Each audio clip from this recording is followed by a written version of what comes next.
For today's Monday makeup lesson, I'm going to go into a lot more detail than I usually do. So I hope that you guys enjoy this, and let's get started. Prepping the canvas.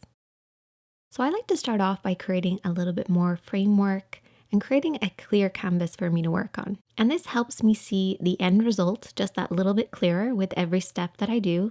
But it also creates a framework for me to work off so I can see the shapes that I'm trying to create. So you want to start off from this point rather than this one. So how do you do that? So I start off by applying my moisturizer all over my face, including around the eye area. I apply a very sheer amount of concealer or foundation around the eye area and the eyebrows. Now I only apply a sheer amount because if I need to, I can always just cleanse this away. But a sheer amount creates a blank canvas for me to work off. And I also fill in my brows. Now, brows are really personal, so I'm not going to tell you what to do, but what I like to do is just darken from the center out, making sure that this is nice and deep and filled in. And then just on the inside of the brows, I use whatever's left over in the brush to create some fine little hairs. And now we can see our eye shape just that little bit clearer, our brows are filled in, and we're ready to apply our eyeshadow. You might be wondering why I don't just do my entire face. Well, it's kind of personal preference. For me, I find I get enough framework from just filling in my brows, and I can really see the shape that I'm creating by applying a small amount of concealer just around the eyes, which I can then clean up if I have any liner mistakes or fallout, and it's not going to mess up an entire beautiful face of makeup. But it is personal preference. Preparing the eyelids. So why do you need to prep the eyelids? Surely eyeshadow that's designed for the eyes should just be able to go onto the lids. Well, the eyelids are actually really thin and delicate and sheer, and makeup doesn't hold on to thin, delicate areas of skin compared to other areas of the face or body. That's why when you swatch something on, say, your wrist or your fingertips, it looks a lot more vibrant compared to when it's applied onto the lids. The eyeshadows need something to hold on to. So there's 3 different things that you can try. Concealer, this is great because you probably already have a concealer and you can just apply this onto the lids. Primer, which is designed for the actual lids itself and will really hold on to eyeshadow. And cream eyeshadows. These are a cream form of an eyeshadow and they really create a nice base for the rest of your shadows to sit on top of. My personal preference is to mix concealer with my primer. So I use it at about a 2-to-1 ratio because my eyelids are kind of dry. Eyeshadow primers can be quite drying on the lids, and if you already have dry skin, it creates unwanted texture. So shearing it off with a little bit of concealer will create a nice base. And this is something that I do for mature skin as well. However, you want to mix it up to make sure it works for you. For the oilier lids or people that find their eyeshadows just does not stick and stay on, you might want to use more eyeshadow primer than concealer. Once you applied the primer or concealer, you might find it's kind of damp and sticky before it sets. That's actually totally normal. And this can actually help in your application. The sticky damp base will grab hold of the powder like nothing else. So if you're doing a smoky eye or a very colorful look, a sticky base will really help you. However, it does make blending a little bit more difficult. So for beginners, I would actually recommend applying a sheer amount of a neutral eyeshadow over the base to make sure it's a soft powdery effect. Don't worry, your shadows will still hold on to this base. It'll just make the blending process so much easier. Parts of the eye. So the main part of the eye is clearly the lid, and this can be separated into 3 or 4 different sections. And then you have your crease. This is where your lid creases into your eye shape. And then you have your brow bone. This is not technically the brow bone because the brow bone is lower than this, but it actually refers to the little area just underneath your brows. Your crease area is probably the most important. A lot of people refer to the crease as just this one line. It's actually not. The best way to think about it is any area above this point, but stopping underneath the brow bone, or the little area underneath the brows. And when you're blending, you really just want to stay within these points. Now, this looks really complicated. I promise you it's not. When you're applying eyeshadows, you want to keep them within these imaginary points. Using the edge of the nose, edge of the eye, and the edge of the brow, you create an imaginary line. This is the stopping point for most blending. And then for that inner part of the eye, you basically want to create a parallel line that stops beyond the tear duct. This is all about keeping your blend within these 2 points. Picking eyeshadows. So how many eyeshadows do you actually need to create an eye makeup look? Well, for any basic look, you only need 3 things: a light, a medium, and a dark. So your light color is at least 1 shade lighter than your skin tone, but can be like 4 or 5 or 6 shades lighter. Depends on the look that you're creating. Then you have your darker shade, which should be at least 1 shade darker, but can be anywhere up to 4 or 5 or 6 shades darker. And then you have your medium shade. So this is somewhere in between your light and your dark. It's almost as if you mixed your light and dark together, then you get your medium shade. And it doesn't have to just be with neutrals. This also works with, say, colors like purple. We have a light purple, a dark purple, and a medium purple. However, the medium shade can actually be swapped out for more of a neutral color. So this color here is still in between these, but it's just a little bit more muted and neutral because it's a light pink instead of a purple. And these shadows are often referred to as the highlight, the midtone or transition shade, and the contour. So the highlight shade is basically what it is. It's a highlight, so it's a light. You also have your contour, which we all know is for deepening and darkening something, so that's your dark.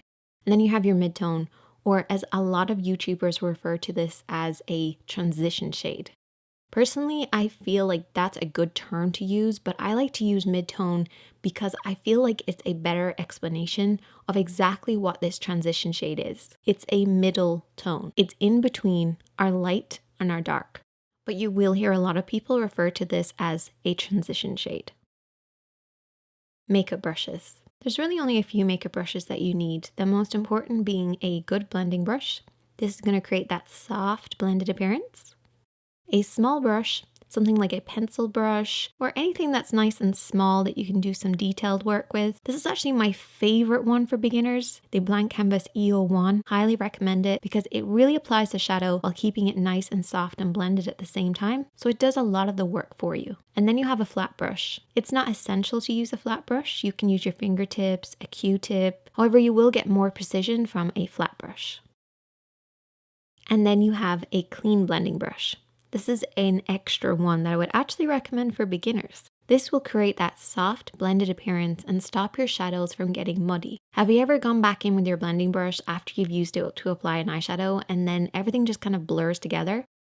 Well, using a clean blending brush will soften out any harsh lines without disturbing the makeup that you've already applied. Framing the lid, applying your midtone. So we're going to start off with our midtone. Finding your midtone is actually really important, but I do have a little bit of a trick. Use your favorite nude lipstick as a guide. So if you're creating a makeup look and you know that you're going to use a pink nude, try using that in an eyeshadow form as your transition shade. 9 times out of 10, it will definitely work. Now to apply this, I'm going to be using my blending brush. I like to make sure this is soft and blended, so that's why we're using this type of brush. We're going to start by applying this on the outer edge to start with, and then blending it over and back. Wherever you place the brush first is where you will get the concentration of color. So when we're applying dark shadows, we want to start on the outer edge and then blend over and back. Anytime we pick up some shadow, we start on the outer edge again. And then you can sweep this over and back in what's referred to as a windscreen wiper motion. But really it's just moving the brush over and back using the shape of your eye as your guide, blending upwards towards the brow bone. By the time it gets to the brow bone, it should be nice and sheer, with the concentration of the color being in the crease area. Just make sure it's nice and soft and blended. That's the most important thing with a midtone. Also keep an eye on your blending. Make sure that you are staying in between these 2 parallel imaginary lines. Adding depth. Taking our contour shade or our dark shade, we're going to apply this with a small brush. Whenever I'm applying dark shadows, I like to use something that I have most control over. And the smaller the brush, the more control you're going to have. So taking that dark shadow, we're going to apply this on the outer edge of the eye. And I want you to basically stamp this and press this on the outer third of the lid. Really making sure to get right by those lashes and then slightly into the crease. Now, when I say to get deep in the crease, I mean nice and low. So we're applying the shadow in this sort of moon shape. Once we've done it in this area, we can use whatever's left over in the brush to softly blend this out. but your mid-tone is always higher than your contour, always. So make sure you keep this nice dark shadow lower than this line here. Then you want to take your blending brush and you're going to soften this out. Now I'm not using my clean blending brush this time because the clean blending brush isn't needed. We have a little bit of mid-tone on this brush and this will soften out our contour for us. When you're blending any of your darker eyeshadows, if you don't want them to go up too high, you want to keep your hand high. So the higher your hand, the lower the blend's going to be. It should be coming slightly straighter on to the actual eye shape, and then I'm going to softly blend this over and back. And this will prevent those bristles from going up too high and blending up past the mid-tone, keeping that nice dark shadow lower than this imaginary line. And when you're blending, you're barely touching the skin. It's all about letting the bristles off the brush do all the work. But remember your blending points, keeping your shadows in between these two imaginary points. Faking a pro finish. So now we are going to take our clean blending brush, the one that we have not used for anything else, and we're going to apply our fade shade. What's a fade shade?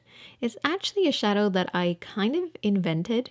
It's similar to your mid-tone, but usually is a slightly different tone, maybe a little bit more vibrant. And I often use the blush that I'm going to apply. The reason I use this is because it really softens out any harsh lines. With a fade shade, you barely want to pick up any product on the brush. It should be soft and blended, and that's why using a blush versus an eyeshadow is better for this. You never want your fade shade to be seen. It's an imaginary, invisible thing that just creates a soft blended appearance. And you want to very softly sweep this where the hood of the eye or the meeting point of the brow and the crease is. And this will just soften out everything that we've applied and give us a blurry effect. Sharpening the brows. So now we're going to take our highlight shade, which is about one shade lighter than our skin tone. And we're going to use our flat brush to press this underneath the brow bone. This will create a sharper definition between the light and the darks that you've already applied, while also sharpening up the brow shape. Cutting the crease. What is cutting the crease, and why do you do it, and how do you do it? Basically, it's just redefining the lid to crease area.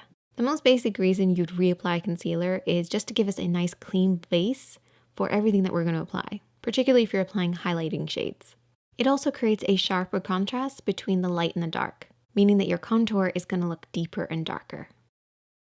So we take a little bit of concealer onto our flat brush, and you basically just want to coat the inner lid. Now I'm doing a half cut crease. So I'm going to start on that inner corner of the lid only, and then softly sweep this to about the halfway point of the lid, making sure to go right up towards the crease, but before it hits the crease, bring it down. So this concealer should only be placed on the lid.